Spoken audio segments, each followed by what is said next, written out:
इनकर गाड़िया काहे लिया चला यार? काहे के? अरे यार इनसे झगड़ा भाई रही हमारी। अरे तो तोहार झगड़ा भाई हमार थोड़ा भाई राजू। दोस्ती उसी का मतलब तो का पैसे दे वो बाराती लिया यही बाराती लिया छोड़ी बात खत्म। अरे कुछ ना एमन जैसे जैसे हमारा लफड़ा बस सबसे बदला ले हमारा दूल्हा बना है आज हम चाहे जैसे उड़ब। उड़बा तो सही है बड़े हिसाब से रहा दूल्हा बना है गाड़ी वाले से दोस्त दुश्मनी नहीं आई। तू पहले फोन कर भाई बोलावा पहले 4 गाड़ी 5 गाड़ी जो कम भाई बोलावा।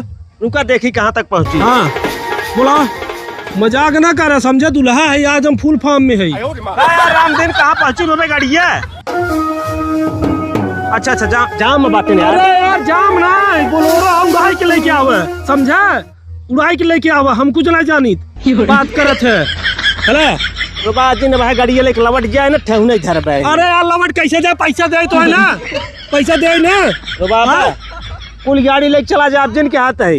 देख ले भाई हम तोहर कार 1500 रुपये में खरीद ले है कहा तू? हम दूल्हा है देख ले। अरे दूल्हा करबा कर क्या करबा